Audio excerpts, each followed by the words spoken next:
We're gonna build something that's probably even, in my opinion, harder to ride than our berm. It is a 12-foot teeter totter to flat. So you're gonna ride up a 12-foot teeter totter. It's gonna teeter totter down and land onto a platform. Want to see how that's built and then how it rides and our suggestions how to build it, then you stay tuned to the rest of this footage. Let's get that started. If you just gotta warm up, you need to do this with your friends. Look at my friend helping me. We have a lot of leftover wood from the berm and from the teeter totter we built recently and the pump track. So we're gonna use the scrap woods to build what we need. This is not a tutorial. What you need are two identical posts. We're using 4x4s. You want to have the holes lined up, okay? How we did this, you need a drill, and then you need a big old bit. Oh no. Oh wait. That's it. No, that's it. We're gonna use this galvanized 3/4 inch rod.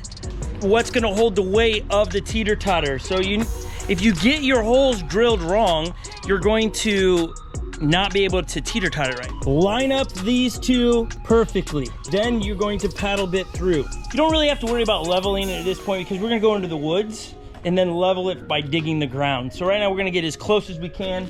This is the plan right here. Now some of you are asking, well, how do you keep it from sliding in and out? It's real simple.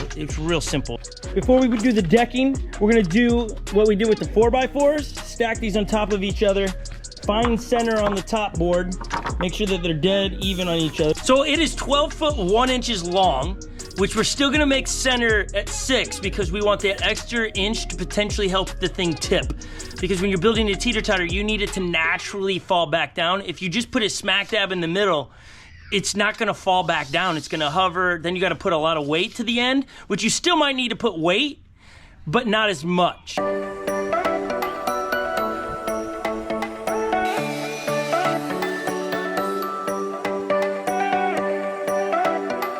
The end of the teeter totter is always gonna probably, depending what wood you use, gonna be off just a little bit. So we had to make our own cut, which is like around 6 inches or something. Let's measure to tell you how wide we've made this. 37 inches. Get this out of here. You asked a fair question. I didn't think about that, but we can always make that. We can go get a new one. No, we just failed. We didn't make it wide enough. We made it too wide. These are the beams that the rod goes through. We need to make a platform which this sits on or holds it separate. It's two separate units. A little dude trying to be a strongman helping here. Inspire likes tools, don't you? Yeah. Full disclosure on the cross beams is you might need to make modifications as you get your decking on there because as the teeter totter comes down, it will smack it if it's too tall. So we have 2x8s over here, but we're doing, I think they're 2x6s on the side. But what we're gonna do, and I haven't told Ryan this yet, move it back, Ryan, right about there, so that we have more clearance for the teeter totter. Hey, that is heavy. Yep. If you didn't catch earlier, I made a grave mistake in that I didn't get the right size rod. I think we've got this. Let's just take this apart. 30-inch rod, and we're at 37 inches. I hope to make a rod that would be much longer, same material, just wider. Wow. So we're gonna use a broom handle and hope it doesn't bend it. All right, we're gonna test the strength of a broom handle here. Not let it go. Work. It's not bending it. But what happens if we walk on it? No one walk on it. A simple way of testing the ability of it teeter tottering is you tilt it. It literally comes with it. See, it's not going down fast enough because you figure you have another rider on the other side. So you get to choose which side you teeter totter because you can spin the thing when you place it in the ultimate place. So it already naturally is heavier that way. That's the end with the extra inch. So what we're gonna do is we're gonna put another piece of wood on the other end until it falls on its own. Ryan and I found, what did we find, Ryan, on the property? On the property? Oh, we found a pole. A very long pole that now allows us to test it We've upgraded from this to an actual pole, which we'll show you how we're gonna modify this to work. Just an idea. Yeah! That was sweet. New thing going into the trail system. Okay, what a find to find this on our property as we were just walking around figuring out where we're gonna put this. This is how this is gonna work, okay? We've got one of these pins, a cotter clips are called. I was right. A cotter pin where we're just gonna put it right in there and then we're gonna sawzall the rest of that off. That's pretty nice. Now it is ready to go into the woods and really be ridden well. We gotta cut this. This is where the trail is going to be through all of this stuff. There are stages to getting a trail system ready. It is picking the trail. It is then cleaning it out with the chainsaw. Then the sawzalls come through and they sawzall all of the spots, rake it so you can see more of the twigs, and then lastly you mow. We're back up top. It is time to get what we have famously deemed as the teeter drop down there. It's gonna be interesting to move because you can't put it in like wide ways. No trail is long enough, so we got to get this on there and down into the trails. I don't want to have to put it back together down there. That's the truth of it.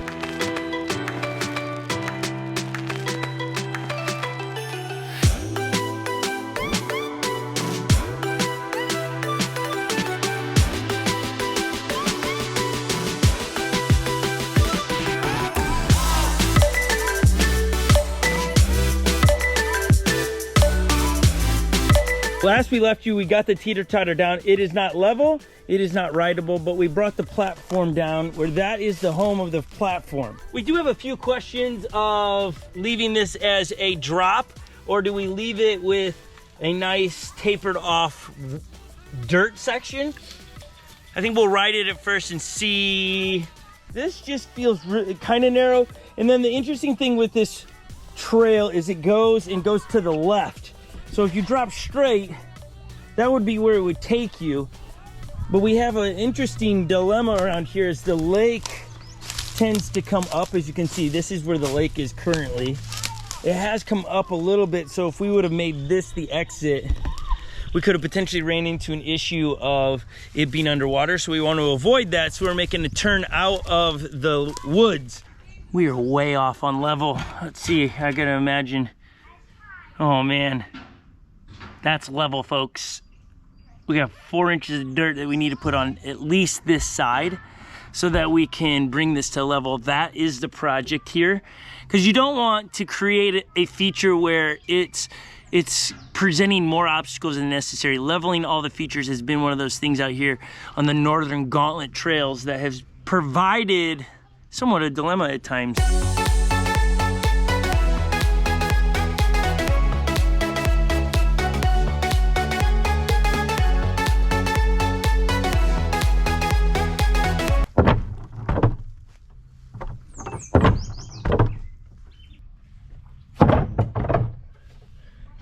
It passes the test. It really, the force will never be greater than that because it doesn't matter your weight. It's just always gonna fall and rise like that. So it's passing the test that I don't think gets any worse. Maybe over time as the stakes maybe get loose, but I think that works. Like any good feature here on the Northern Gauntlet trails, you gotta have a good transition.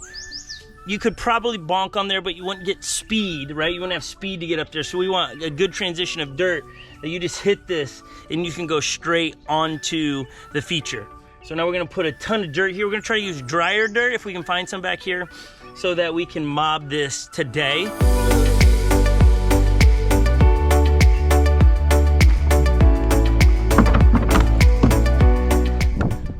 Okay, that was my first drop ever on it. A little squirrely for sure. Wow, is it squirrely. But you can clean it up a little bit. Transition's okay. I had to grab on some trees, but doable. It is doable.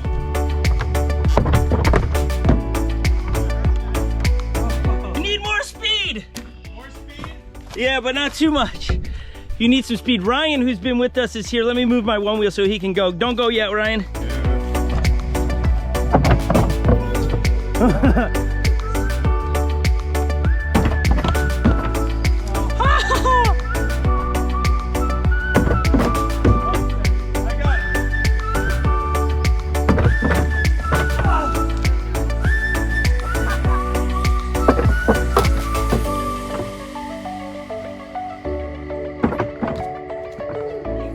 Hey, thanks for watching. I hope you're stoked on watching what we're doing here on the Northern Gauntlet Trails, trying to make it fun and rideable. Some of you asked, are we gonna make this open to the public? We are going to do a subscriber giveaway at some point where we'll bring you out here and let you try it, so stay tuned for that. That said, subscribe to the channel. It really helps us and the algorithms of YouTube. You know, that it's a channel worth promoting and telling the story of. We really love floating, we love family, we love faith, and we love friends. So it's the 4 F's of life, I guess. Maybe somebody should write a book on that. So I hope you enjoyed this one. The teeter drop is what we thought it would be.